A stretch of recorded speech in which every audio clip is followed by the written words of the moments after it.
चलो ध्यान से देखो, एक कहावत है, हम क्या बोले हैं तुमको कि फोकस पे ध्यान दो। अब देखो फिर से रिपीट कर दे रहे हैं एक बार हम, तुरंत देख लो। सवाल तभी कर पाओगे जब आपको ये रिपीट रहेगा, नहीं तो क्वेश्चन आने वाला नहीं, इतना याद रख लो ना, बहुत अच्छे से समझ लो। आज हम लोग क्या करेंगे, प्रकाश के परावर्तन संबंधित न्यूमेरिकल ना, प्रकाश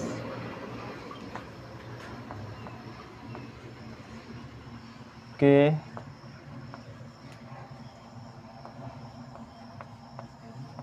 परावर्तन से संबंधित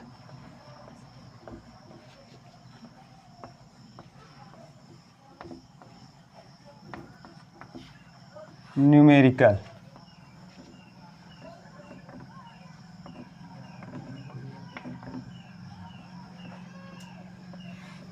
न्यूमेरिकल का देख लेना मीनिंग। हाँ, क्या लिख दें न्यूमेरिकल के लिए? हाँ, क्या लिखें हिंदी में, बोलो। ऐसे लिख दें न्यूमेरिकल, बस। हे भगवान,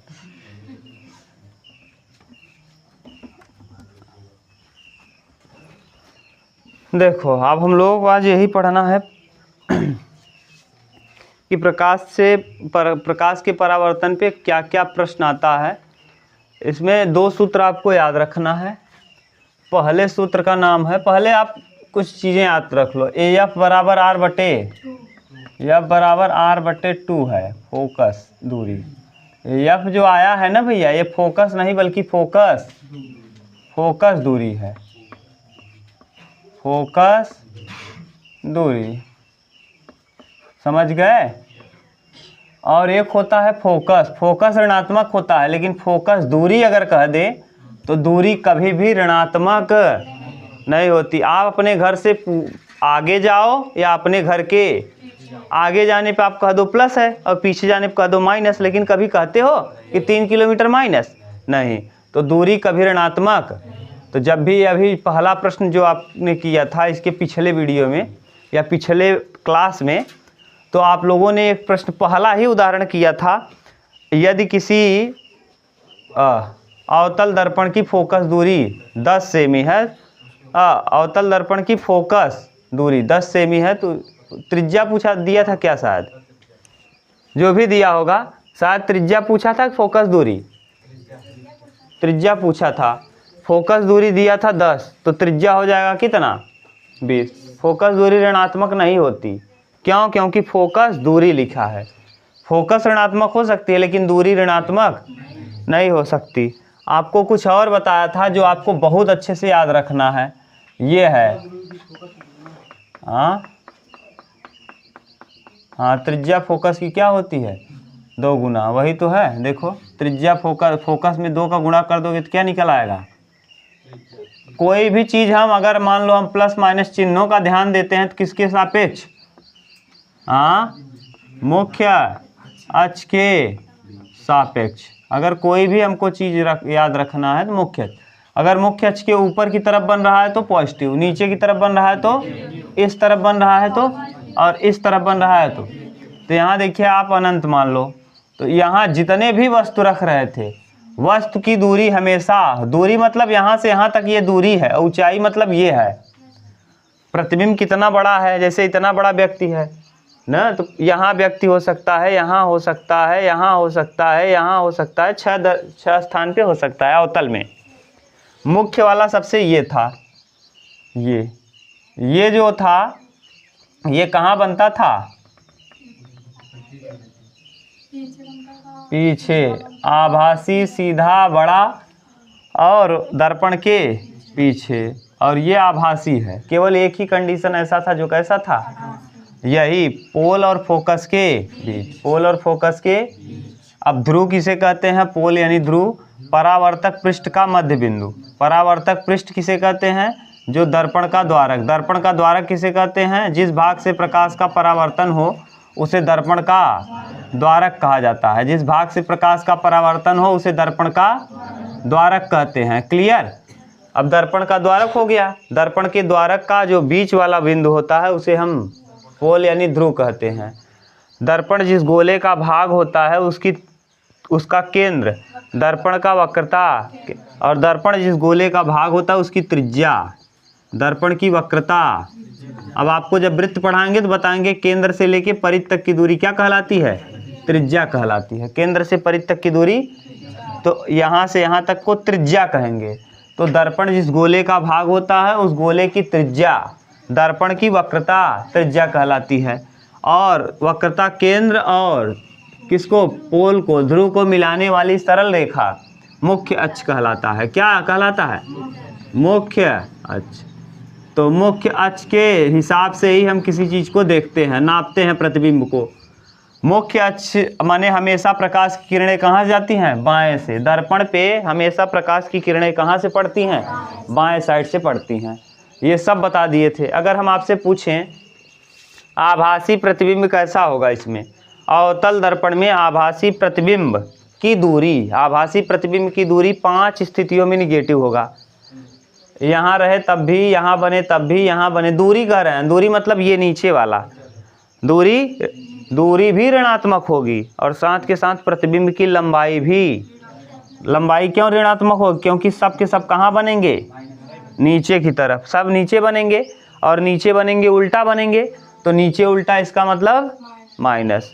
एक प्रतिबिंब सीधा बनेगा और आभासी बनेगा और दर्पण के, तो अगर दूरी पूछेगा तब भी पॉजिटिव, क्योंकि यहाँ से इधर माप रहे हो तो ये तब भी पॉजिटिव हो जाएगा। और अगर ऊंचाई कहेगा दर्पण की प्रतिबिंब की लंबाई या ऊंचाई, तो ऐसी स्थिति में लंबाई कह लो चाहे ऊंचाई का, तब ऐसी स्थिति में ये जो ऊंचाई है ये पॉजिटिव होगी, नीचे की तरफ निगेटिव होगी। अब फोकस ये है, ये क्या है? फोकस। फोकस क्या होता है? फोकस किसे कहते हैं? वक्रता केंद्र और ध्रुव का मध्य बिंदु क्या कहलाता है? फोकस। लेकिन अगर फोकस दूरी कह दे तो देखो त्रिज्या यहाँ से यहाँ तक है, उसका आधा कौन है? फोकस। तो यहाँ से यहाँ तक त्रिज्या है, ये मान लो 8 है, तो ये कहाँ इतना कितना होगा? 4 और 4, क्योंकि आपको पता है ये और ये उतना ही दूर है। अब ये तो आप कहे हैं कि वक्रता केंद्र और ध्रुव का मध्य बिंदु क्या कहलाता है? फोकस। तो यहाँ से यहाँ तक पूरा 8 है, तो ये कितना होगा? तो इसका मतलब ये कौन सा बिंदु है? मध्य बिंदु। तो वक्रता केंद्र और पोल का मध्य बिंदु फोकस कहलाता है। ठीक, इसमें सब कुछ तो बता दिए थे कल, चिन्ह उन्न सब बता दिए थे। क्लियर? अब इसमें देखिए आभासी प्रतिबिंब भी बनता है और वास्तविक। लेकिन उत्तल में, उत्तल दर्पण देखो ये है उत्तल दर्पण, सब कुछ कंडीशन वही रहेगा। उत्तल दर्पण में उभरा हुआ पृष्ठ हो जाएगा परावर्तक, ये अनंत है, ये पोल है ना, और यहाँ पे फोकस हो जाएगा, यहाँ पे वक्रता केंद्र। अब कहीं रखने के चांस नहीं है कि यहाँ रखोगे और एक इसके बीच कहीं भी रख लो, अनंत और पोल के बीच कहीं भी रख लो। तो जब रखेंगे तो एक तो बन जाएगा कहाँ? फोकस पे, और एक फोकस और वक्रता केंद्र के, ये वाला जो बनेगा टुकली बराबर बनेगा, और ये वाला थोड़ा सा इतना बड़ा बनेगा, लेकिन छोटा ही बनेगा, सीधा बनेगा। अब बताओ इसमें तो वस्तु की दूरी यहाँ से यहाँ तक अगर हम करें बात, यहाँ से तो क्या है? ऋणात्मक। अगर यहाँ से यहाँ तक बात करें तब भी क्या है? तो वस्तु की दूरी तो ऋणात्मक होगी, इसमें भी हमेशा और इसमें भी। वस्तु हमेशा ऋणात्मक होगा, वस्तु की दूरी दर्पण से हमेशा, लेकिन प्रतिबिंब की दूरी हमेशा इसमें वाले में 5 स्थितियों में निगेटिव, लेकिन एक स्थिति में ये जो आभासी वाला है उसमें पॉजिटिव हो जाएगा। और इसमें तो दोनों ही स्थितियों में क्या बनता है? पॉजिटिव, और साथ के साथ आभासी। देखो ये जिधर कलई किए उधर बन गया, तो दोनों ये वाला भी और ये वाला भी क्या है? आभासी है। तो आभासी प्रतिबिंब है। वास्तविक प्रतिबिंब की स्थिति इसमें बता पाओगे? लागू नहीं इसमें, क्योंकि वास्तविक प्रतिबिंब उत्तल दर्पण में बनता ही नहीं। जब बनता ही नहीं तो लागू ही नहीं होगा। क्लियर? कोई दिक्कत तो नहीं। आप लोग घर पे एक बार ना अपने मंथन किया करो, क्या है, क्या कहानी चल रही है, तब जाके समझ में आएगा। नहीं आगे ना कभी आप कहीं बाहर जाओगे परीक्षा, रटने को तो बहुत लोग रटवा देंगे, हम इसीलिए रटवाना नहीं चाहते। हम चाहें तो आपको मार मार के रटवा दें कि भैया ध्रुव किसे कहते हैं? जो दर्पण का द्वारक होता है उसका मध्य बिंदु दर्पण का ध्रुव कहलाता है। 2 दिन मारे रट लोगे, लेकिन रटने से कुछ होने वाला है? आप अगर रटे रहोगे ना तो फिर अभी देखो प्रश्न नहीं कर पाओगे। आपको रटना नहीं, बहुत अच्छे से समझ लेना है।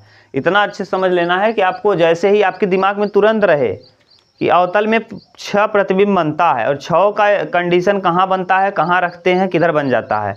आप इधर बढ़ते जाओगे ये पीछे खसकता जाएगा। अनंत वाला याद रखो कि अनंत पे रखोगे तो, अब जैसे ही अनंत और इसके बीच रखोगे बीच में बन जाएगा, सी पे रखोगे सी बन जाएगा, सी के आगे आओगे यहाँ रखोगे ये यहाँ बन जाएगा, जब यहाँ रखेंगे यहाँ बन जाएगा। हो गया, एक कंडीशन यहाँ है यहाँ बन जाएगा। बस इतना ही दिमाग लगाना। अनंत पे रख दिए फोकस पे बन गया, अनंत और वक्रता केंद्र के बीच रख देंगे फोकस वक्रता केंद्र के बीच बन जाएगा। अब यहाँ रख लिए यहाँ रख लिए, वक्रता केंद्र पे रखेंगे यहीं बन जाएगा घसकाओगे तो। फिर इसके बाद यहाँ रखोगे तो यहाँ चला जाएगा, जब यहाँ रखोगे तो यहाँ चला जाएगा। अनंत पे रखे तो फोकस पे बना, फोकस पे रखेंगे तो अनंत पे बनेगा। बस बहुत सिंपल है, और इसमें 2 ही कंडीशन है, ये सब बता दिए थे।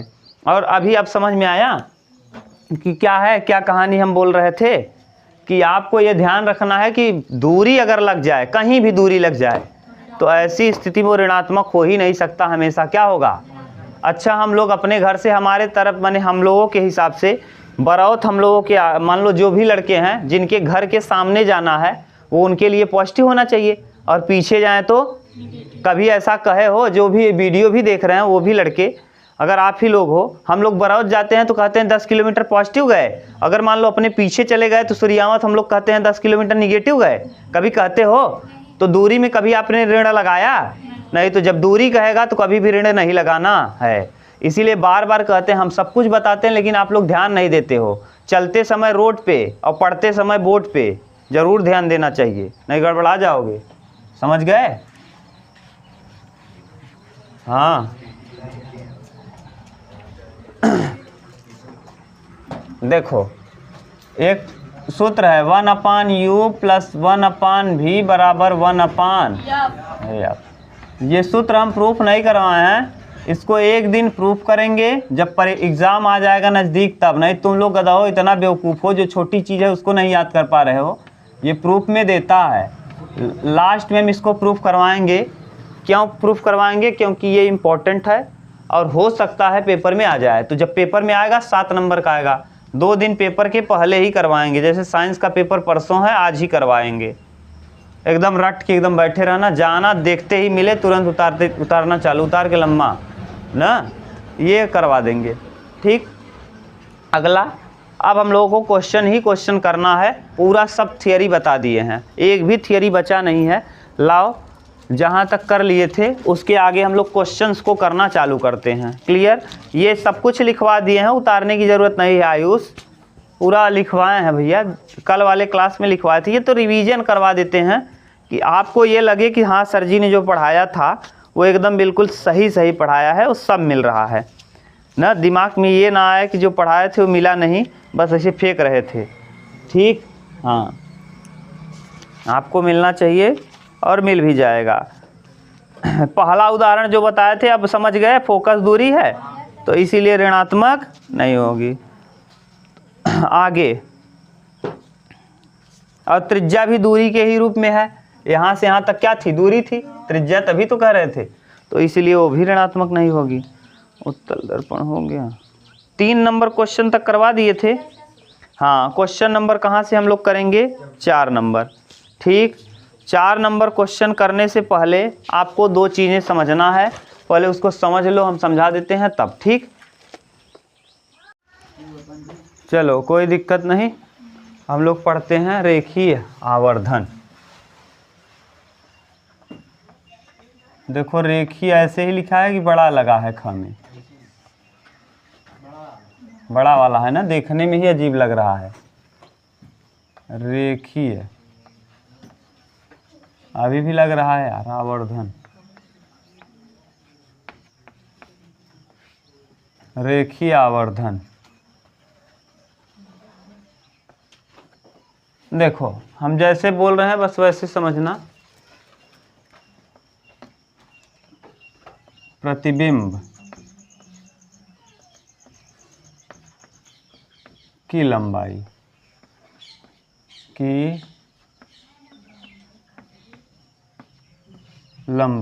बटे वस्तु की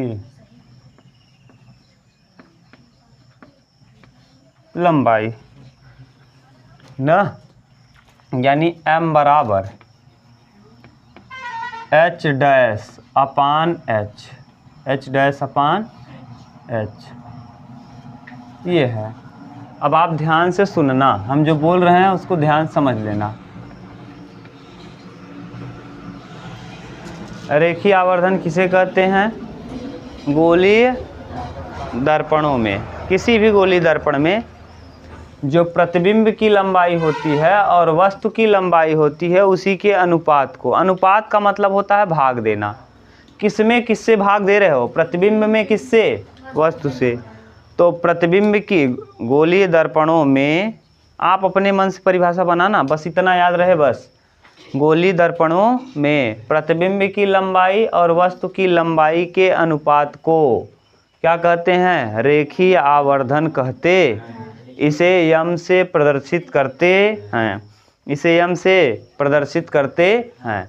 m बराबर h डैश अपान h, h डैश का मतलब होता है वह प्रतिबिंब की लंबाई, और h मतलब हाइट होता है। हाइट का मतलब क्या? लंबाई। तो यानी ऊपर क्या है? प्रतिबिंब। तो प्रतिबिंब की लंबाई को हम h डैश से प्रदर्शित कर रहे हैं, ठीक। और वस्तु की लंबाई को हम किससे? h से। कभी कभी यहाँ I देता है इमेज, और O मतलब ऑब्जेक्ट। ऑब्जेक्ट माने होता है वस्तु, और इमेज मतलब होता है प्रतिबिंब। इमेज माने, तो हम इसको चाहें ना इस वाले सूत्र को तो मोल्ड करके ऐसे भी लिख सकते हैं, m बराबर h डैश, h डैश मतलब image, image upon object. I का मतलब क्या होगा?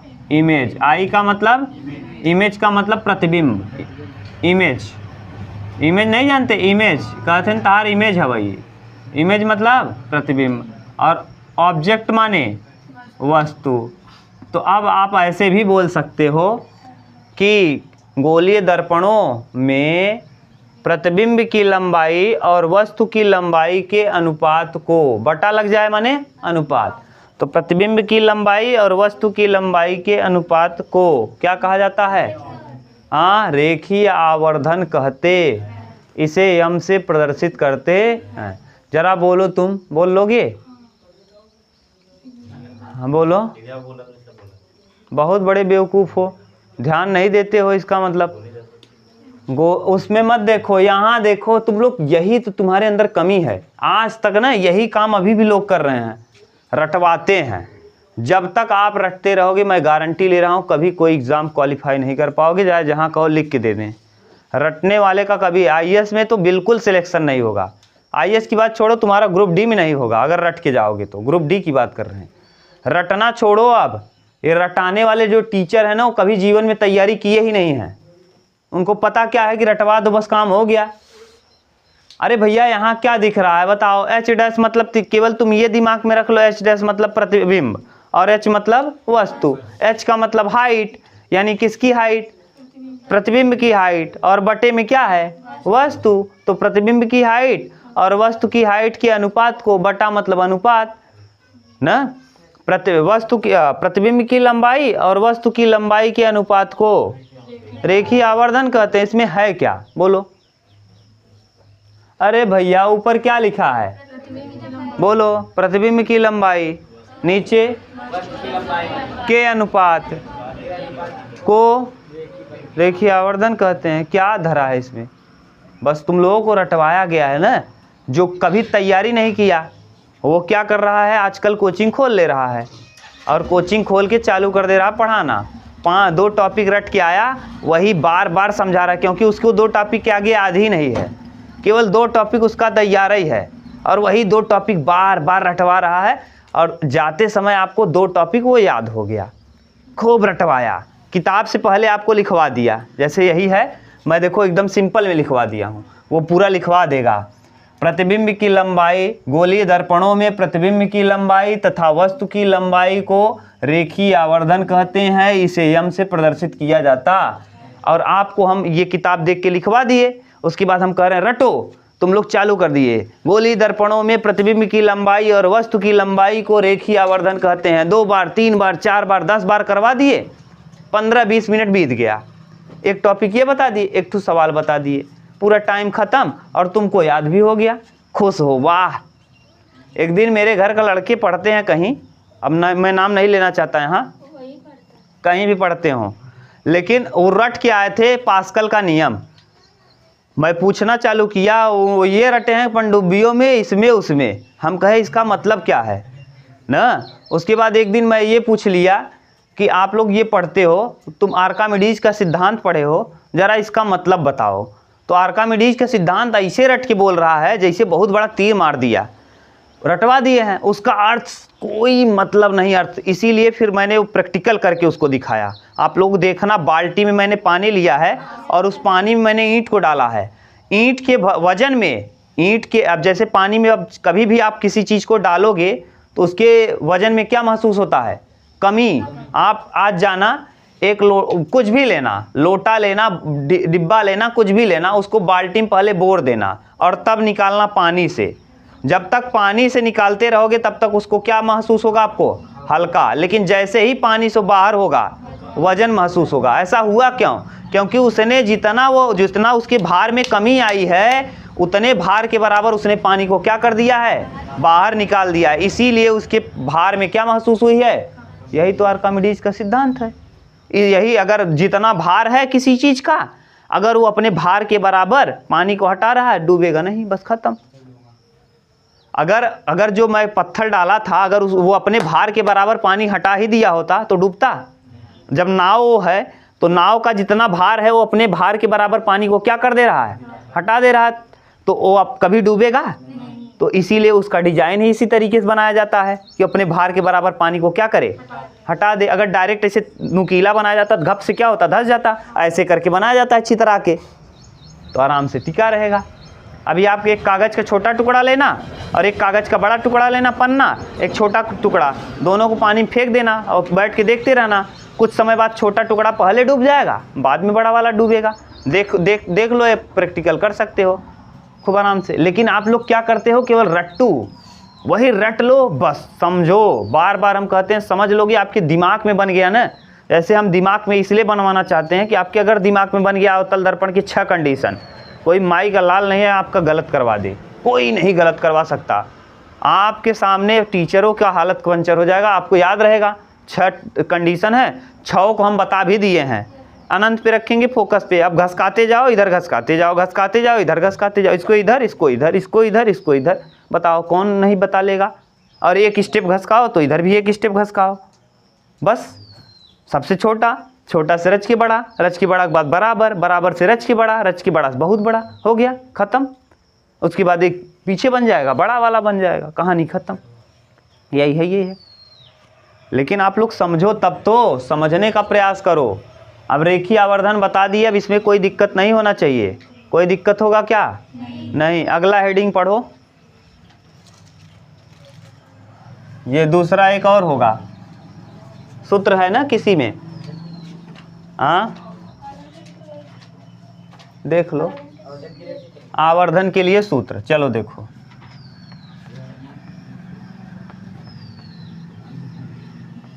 आवर्धन के लिए सूत्र देखो। मैं इसलिए ये है, अब आप ये सोचेंगे कि सर जी आप सूत्रवा प्रूफ नहीं करवा रहे हैं। हाँ, हम जानबूझ के नहीं करवा रहे हैं क्योंकि अभी आपको नहीं आएगा। अब आप कहेंगे नहीं आएगा तो पढ़ा क्यों रहे हैं? हाँ, अभी नहीं आएगा क्योंकि अभी तक मैंने आपको त्रिभुज नहीं पढ़ाया है, और त्रिभुज पढ़ाने से पहले मैं आपको पढ़ाऊंगा कोण।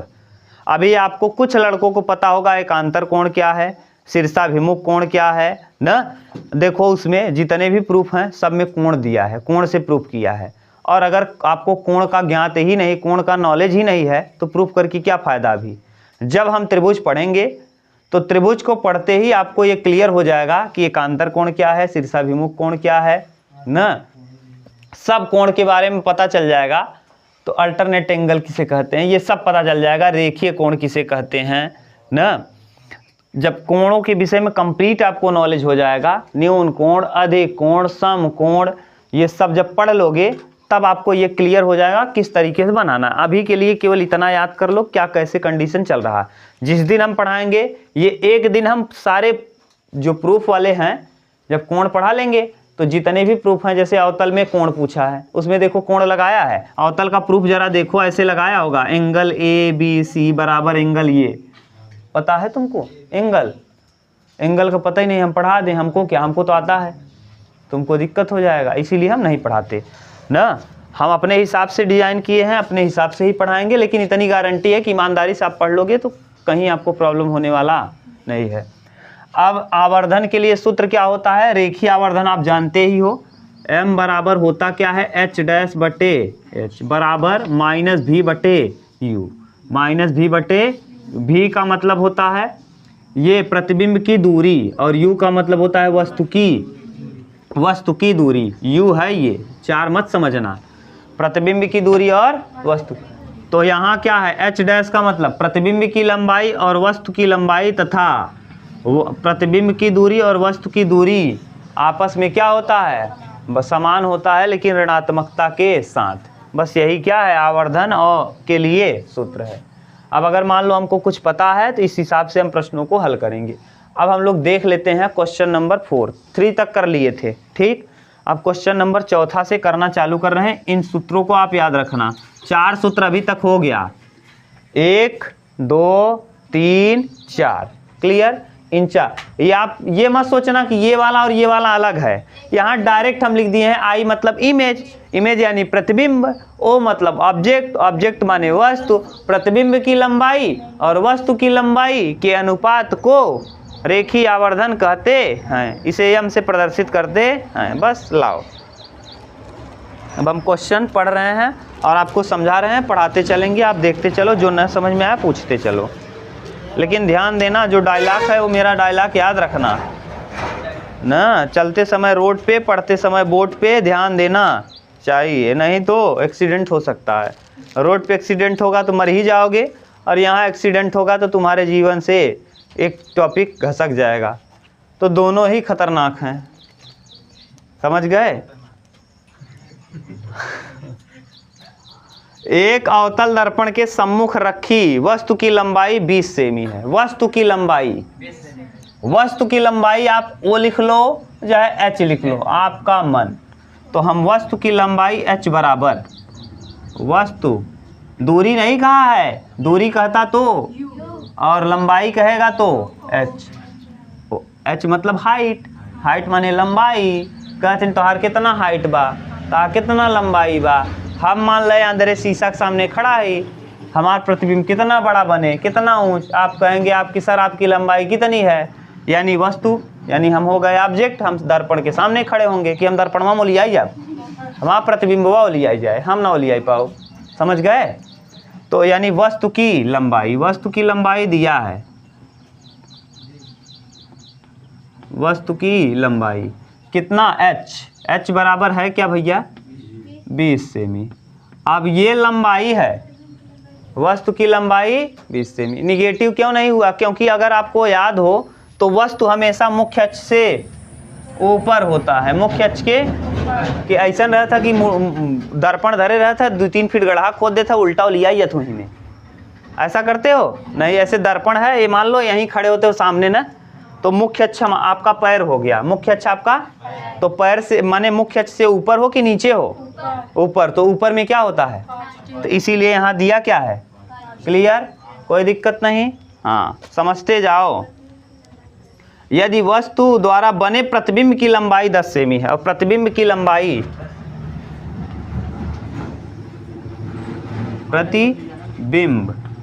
प्रतिबिंब की लंबाई कितना है, 10। पहले एक चीज ध्यान देना, 10 मीटर। ये बताओ कौन से दर्पण की बात कर रहा है, अवतल में प्रतिबिंब छोटा कब होता है, अवतल में बड़ा होता है तो पॉजिटिव होता है, और जब भी छोटा बनेगा उल्टा बनेगा। अवतल दर्पण में 6 कंडीशन है, एक कंडीशन सीधा था, बड़ा था, और ये देखो 20 है, और ये वस्तु 20 सेमी लंबी थी, और प्रतिबिंब में कितना दिखने लगी, 10 दिखने लगी। यानी क्या हो गई, छोटी की बड़ी, छोटी, और छोटी हो गई तो अवतल दर्पण में छोटा प्रतिबिंब किस तरफ बनता है, इसी तरफ। और याद करो, इसी तरफ बनेगा, और कहाँ बनेगा, तो क्या लगा दें, बस तो नहीं, दिमाग लगाना है, बोलो, कोई दिक्कत हो तो बताओ आप कि हाँ सर ये नहीं पढ़ाए हैं, ये आप एक्स्ट्रा बता रहे हैं। कुछ नहीं एक्स्ट्रा बता रहे हैं, सब वही है, बस दिमाग लगाओ बस अपना। अब कह रहा है रेखीय आवर्धन ज्ञात कीजिए, तो रेखीय आवर्धन अभी बता दिए। रेखीय आवर्धन m बराबर क्या होता है? हाँ, एच डैश और बटे में h, ये एच डैश है और ये क्या है? अच्छा ये एच है और ये एच डैश है ना। तो एच डैश यानी क्या निकाल लेंगे? m बराबर एच डैश, एच डैश माने प्रतिबिंब की लंबाई, प्रतिबिंब की कितना? -10 और बटे 20, 10 दूना तो क्या आ जाएगा? -1/। यही रेखीय आवर्धन हो गया। उतार लो, रेखीय आवर्धन यही आ गया। क्लियर? बोलो कोई दिक्कत तो नहीं? उतार लो। चलो अगला प्रश्न सुनिए पहले और समझिएगा। कह रहा है, हम लिख रहे हैं यहाँ बगल में ना, जैसे जैसे दिया है, जो लड़के किताब पूछना चाहते हैं तो किताब है क्या? NCERT अरिहंत की है।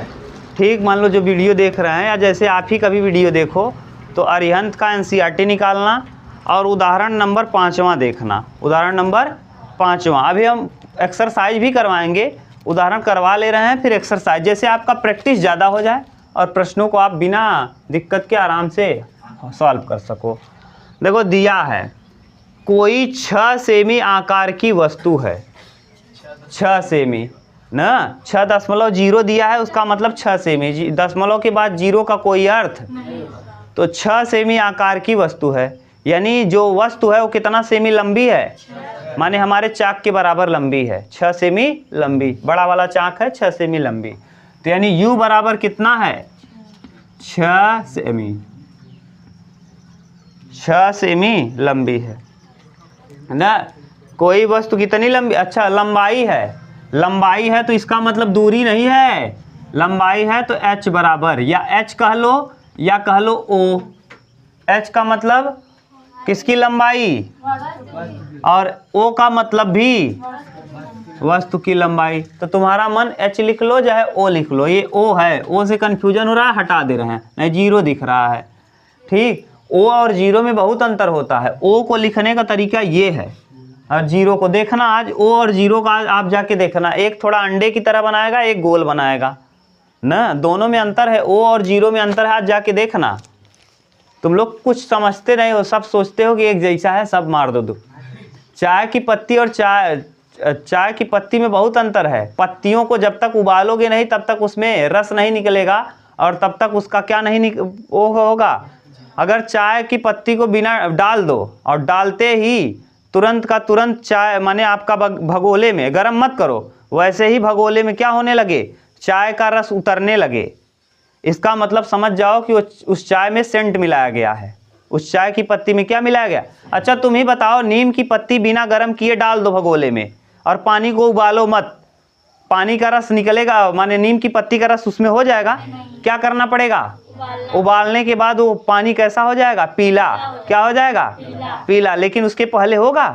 इसका मतलब चाय की पत्ती है, अगर पत्ती को आप डाल दिए पानी में और बिना उबाले ही वो रंग बदल दिया, इसका मतलब वो चाय की पत्ती मिलावटी है और उसमें सेंट मारा गया है। और चाय की पत्ती डालने के बाद डाल दिए, कुछ रंग नहीं बदला, उबाले तब बदला, थोड़ा बहुत बदल जाए वो अलग की बात है, तब समझ जाना क्वालिटी उसकी सही है। तुम लोग कुछ नहीं समझते, समझा करो। समझ गए? आगे दिया है वस्तु किसी 20 सेमी फोकस दूरी को अवतल दर्पण से 30 सेमी दूरी पर रखी है। 6 सेमी आकार की वस्तु किसी 20 सेमी फोकस दूरी कितना है? 20 सेमी फोकस दूरी है 20। देखो ये आ गया 6, फोकस है 20 सेमी, 20 सेमी, 20 सेमी। आगे फिर कहा है 20 सेमी और 20 सेमी फोकस दूरी को अवतल दर्पण से 30 सेमी की दूरी पर रखी है। कितना सेमी की दूरी पे? अवतल दर्पण से 30 सेमी दूरी है, वस्तु है -30 सेमी। और ये भी माइनस होगा क्योंकि अवतल दर्पण में फोकस दूरी, फोकस तो ऋणात्मक ही होती है, तो फोकस ऋणात्मक है। क्या कहा है? 30 सेमी की दूरी पर रखी है। तो 30 सेमी की दूरी पे रखेंगे, क्या रखेंगे? वस्तु रखेंगे, प्रतिबिंब को रखेंगे? अभी हम जब समझे, इसीलिए कहते हैं चलते समय रोड पे, पढ़ते समय अंदर घुस जाओगे शीशे के अंदर, मान लो हम ही हैं, हम वस्तु हैं, तो हम शीशे के अंदर घुस जाएंगे कि शीशे के सामने रहेंगे? तो हम रहेंगे ना, वस्तु रहेगा कि प्रतिबिंब बस शीशे के सामने हो जाएगा? तुम अंदर हो जाओगे शीशे के और तुम्हारा प्रतिबिंब बाहर रहेगा, ऐसा है संभव? तो यही तो कह रहा है कि 30 सेमी की दूरी पर रखी है, इसका मतलब क्या रखी होगी? वस्तु रखी होगी। दर्पण से कितनी दूरी पर किसी पर्दे को रखा जाए, यानी पर्दे पे प्राप्त किया जा रहा है, इसका मतलब वास्तविक प्रतिबिंब बनेगा। कैसा बनेगा? उल्टा बनेगा। कैसा बनेगा? वास्तविक जब भी बन रहा था अवतल में, सब कैसा बन रहा था? वास्तविक बनेगा, उल्टा बनेगा। अब आगे, कितनी दूरी पर पर्दे पर प्राप्त किया जा रखा जाए कि स्पष्ट प्रतिबिंब प्राप्त हो। प्रतिबिंब की प्रकृति तथा आकार ज्ञात कीजिए। प्रतिबिंब की प्रकृति कैसी होगी और प्रतिबिंब का आकार क्या होगा, ये बताना है हमको। भी निकालना है। क्या निकालना है? भी। और भी निकालने के बाद हम निकाल पाएंगे क्या? H dash. भी जैसे ही निकलेगा हम किसको निकाल लेंगे? एच डैश का मतलब वस्तु की प्रतिबिंब की लंबाई, और भी का मतलब कितनी दूरी पे वस्तु है। अब देखो हम यहाँ समझाते हैं कैसे हमको ये पता चला कि ये सब निकालना पड़ेगा। कितने सूत्र आपको पता हैं? इसमें आपको एफ तो पता है, फोकस पता है, फोकस दूरी नहीं पता। आर निकाल लोगे तो आर से कोई मतलब होने वाला है कहीं? यहाँ मान लो हमको चाहिए भी, और भी यहाँ से निकाल पाओगे नहीं। तो यहाँ से देखो यू पता है, एफ पता है, यू भी पता है, एफ भी पता है, क्या निकाल लेंगे? भी। जब भी निकल जाएगा तो हम आराम से यहाँ से निकाल लेंगे एच डैश। कैसे? क्योंकि भी पता है, यू पता है, एच पता है, एच डैश निकल जाएगा। क्लियर? चलो अब हम करना चालू करते हैं। सबसे पहले हम इसमें रखेंगे, हटा दें इसको, यहाँ कर रहे हैं। चौथा क्वेश्चन हटा दिए। आपको सूत्र पता होना चाहिए, सूत्र सब हम यहाँ लिख दे रहे हैं। ये ऊपर वाला लिखा ही है। चौथा 3 सूत्र ये हो गया। चौथा सूत्र यम बराबर क्या अभी आप लिखे थे? एच डैश बटे एच। और एक और उसको छोड़ दो।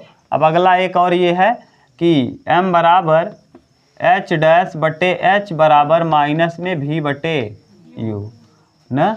हल करो।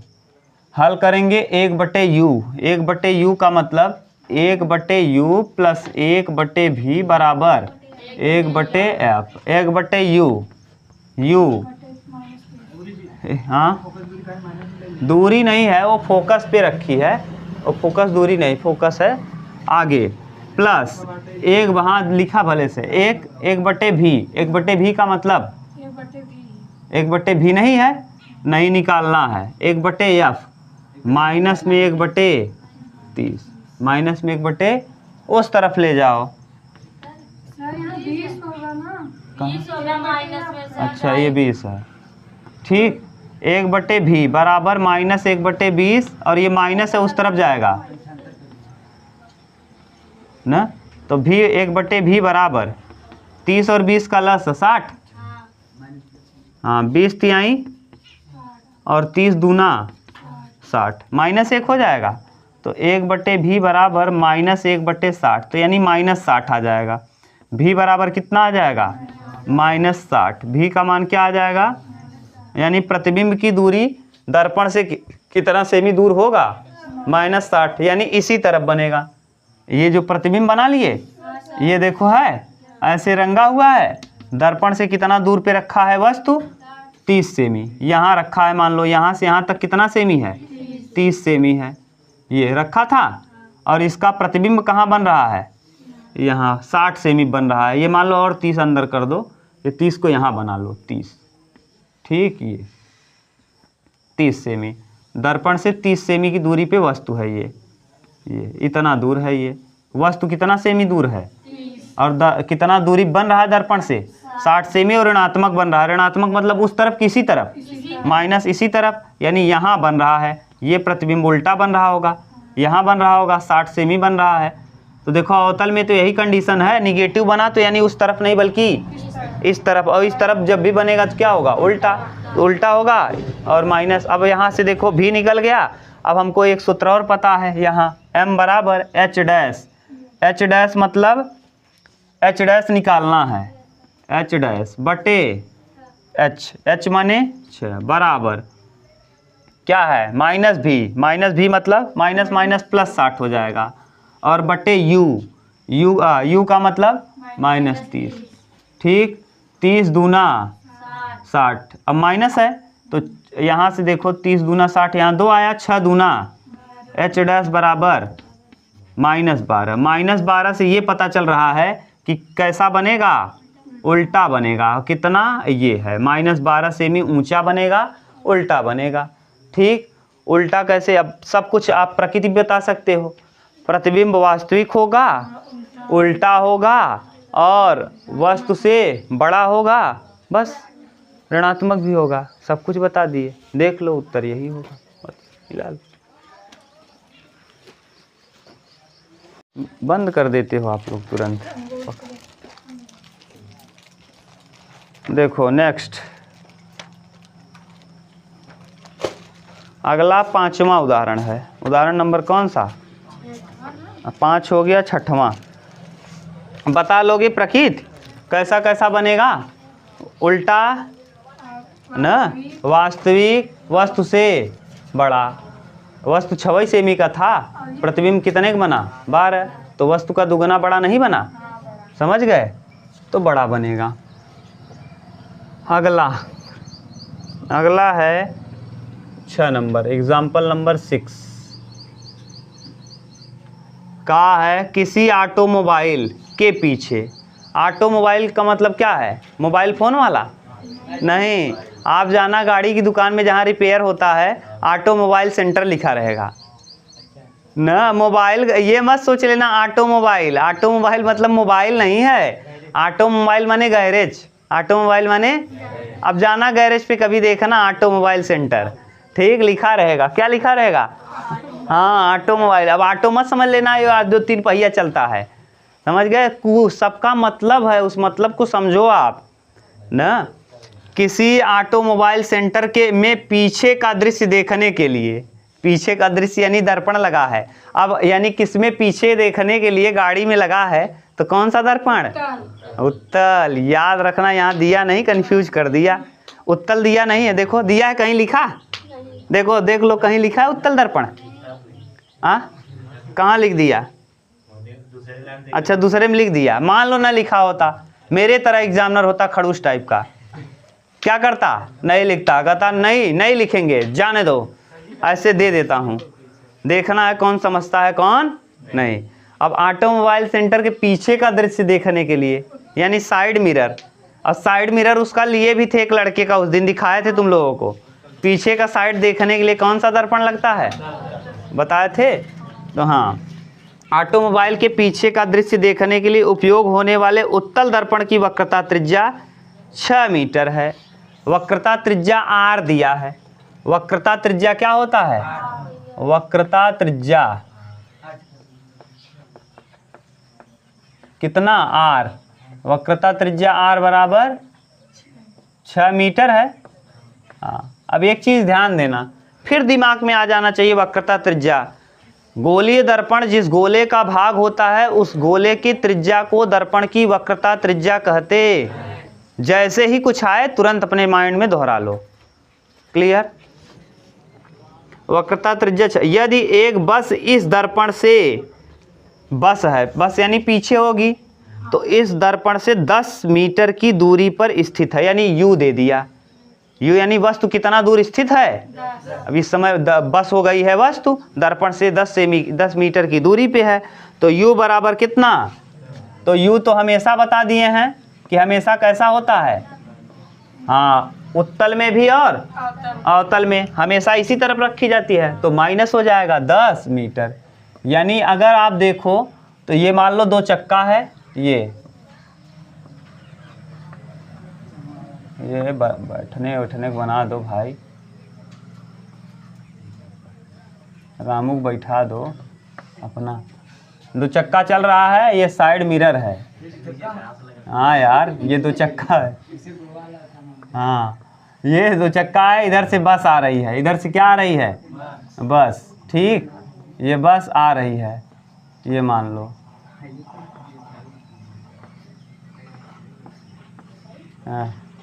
कहाँ जा रहा है जी? हो गया, कुछ भी बन जाए बस।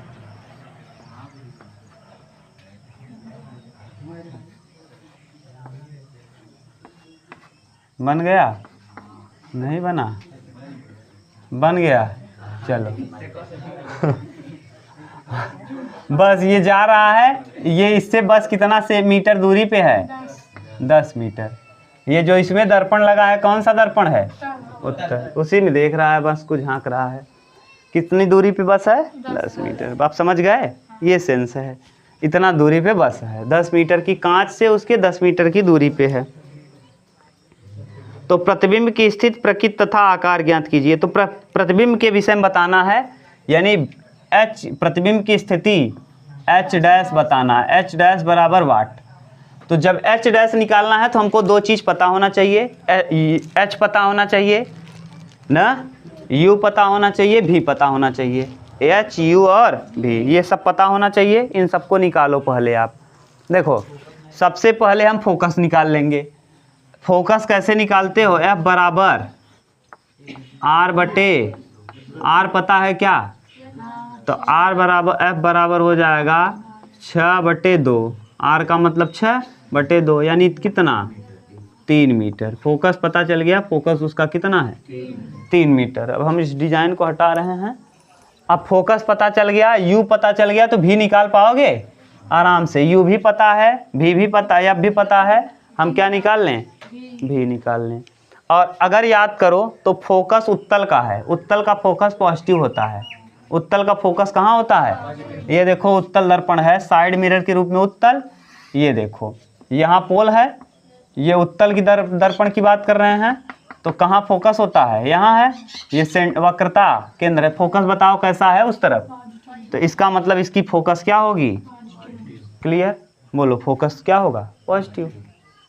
अब आपको क्या निकालना है, वस्तु था, वस्तु इसी तरफ रखोगे, और कितना सेमी पे रखा है, यानी बस कितनी सेमी दूर है, 10 मीटर की दूरी पे है, यानी इसी तरफ है, तो क्या होगा, ऋणात्मक। तो अब आप लगा लो 1/u प्लस 1/v बराबर 1/u, यू का वैल्यू बोलो जरा, माइनस में 1/10 प्लस 1/v निकालना है, 1/f 1/3, -10 है, उस तरफ ले जाओ, तो 1/v बराबर 1/3 प्लस 1/10, 10 और 3 का लस 30 होगा, 3 दहम्मा और 10 तिहाई 13 हो जाएगा, 13/30। तो v बराबर आ जाएगा 30/13, उल्टा हो जाएगा, तो v बराबर क्या हो जाएगा, 30/13, 30/में, अरे नीचे ये उलट दो, 1/v है, 1/v बराबर क्या है, 13/, इसको पलट दिए, ये भी पलट दिए। अगर ये पलट के ऊपर चला गया, v/1 कर दो, तो ये भी पलट के, समझ गए। अब आपको क्या निकालना है, v पता चल गया, u पता चल गया, ये f पता चल गया। अब आपको और कुछ कहा है, प्रतिबिंब के बारे में पूछा है ना, तो देखो v कैसा है, पॉजिटिव की निगेटिव, पॉजिटिव। और अगर हम 30 की बात करें तो माने 13 दूना 26, 2 दशमलव समथिंग आएगा, यानी छोटा आएगा। देखो ये छोटा आएगा, क्या आएगा, छोटा, तो यानी इस तरफ बनेगा और छोटा आएगा। प्रतिबिंब आप जानते भी हो छोटा होगा, ठीक। और अब एक चीज़ और पता है, m बराबर क्या, H' बराबर -v/, v और u पता है, लेकिन ना तो h पता है, ना तो h डैश। तो हमको केवल इतना ही करना है, हमको प्रतिबिंब के विषय में बताना है। तो प्रतिबिंब यानी v क्या है, वस्तु मानी प्रतिबिंब की दूरी पॉजिटिव, प्रतिबिंब की दूरी वस्तु से छोटा होगा, ठीक। उतार लो, थोड़ा सा देख लो, ये भाग दे के निकाल लो, v निकाल लो, v निकालो, v बराबर आ जाएगा कितना, 13 का भाग दो 13 का, किस में, 30 में, 13 दूना 2 बार जाएगा, 26 आएगा, 4 दशमलव उतारेंगे, 13 तियाँ 39, 1 जीरो उतारेंगे, नहीं जाएगा, फिर यहाँ जीरो उतारेंगे, यहाँ जीरो। आता है कि नहीं तुम लोगों को? एक बार दशमलव बढ़ाने के बाद दोबारा दशमलव नहीं बढ़ाते। हाँ, तो देखो ये क्या हो गया, सही है, इतना आया। अब देखो यहाँ आया 1, अब 1 आने के बाद आप क्या उतार रहे हो? जीरो। अब जीरो में 13 का भाग 10 में जाएगा? नहीं, तो नहीं जाएगा, फिर यहाँ एक जीरो बढ़ाओ, तब यहाँ जीरो उतारो। 13 चौका 52, 13 पचे 65, 13 छक 78, 13 सते 91, 7 बार ले जाओ 91, सही है। जो भी आएगा देख लेना। हाँ, यहाँ 6 आ रहा है और ये तो 13 सते 91 सही तो है, 7 बार ले गए तो कितना आ गया? भी का वैल्यू आ गया, भी बराबर 2.0307, भी पता चल गया। रेखीय आवर्धन यम बराबर क्या होता है? H डैश अपान H, H डैश अपान H, या H डैश अपान H लिखो, या H डैश अपान H की जगह पे हम क्या लिख सकते हैं? ये किसके बराबर होता है? माइनस भी बटे यू। तुम्हारा मन ये रखो और तुम्हारा मन ये किसके बराबर है? माइनस भी बटे यू के। तो m बराबर ये भी तो हो सकता है माइनस भी बटे यू। बराबर का मतलब चाहे ये रख लो चाहे। अब भी का वैल्यू आपको पता है कितना? m बराबर माइनस 2.307 और u का वैल्यू आपको पता है, u बराबर कितना है? देखो कहाँ, -10 है। यहाँ पहले से ही माइनस लगा है, यहाँ माइनस और लगा, क्या हो गया? प्लस हो जाएगा, कट जाएगा, एक अंक पे दशमलव और बढ़ जाएगा तो 0.2307। अब ये देखो ये यम का मान आ गया। अब यम देखो 1 से क्या आया? छोटा। 1 से छोटा आया, इसका मतलब प्रतिबिंब बहुत छोटा होगा। हाँ, भाग देना नहीं आता? क्या दिया है उत्तर भाग में? क्या दिया है? 306 दिया है। तो तुम 6 के चक्कर में पड़े हो, इसीलिए कहते हैं तुम रट्टू हो। अरे गधा, तुम्हारे अंदर दिमाग नहीं है? 13 छक्के 13 का पहाड़ा पढ़ो। कहाँ? यहाँ किसकी यहाँ एक अंक पे दशमलव और हट जाएगा। 10 से भाग देने का मतलब 0 हटा दो। तुमको 10 से पहाड़ा नहीं आता बेवकूफ़। जैसे अगर 30 लिखा है और बटे 10 है तो तुम्हारा मन चाहे एक अंक पे ऐसे दशमलव लगा दो और चाहे 0 से 0 कटा लो, तब भी 3 आएगा। नीचे एक 0 है, एक अंक दशमलव घिसका दो। अभी तुम लोगों को पहाड़ा मैं सिखाऊंगा। क्या यार आदमी हो कि तुम लोग पैजामा। जाओ 3-4 में पढ़ो, जेसी सर ने स्कूल खोला है, वहाँ नाम लिखवा लो 1-2 में।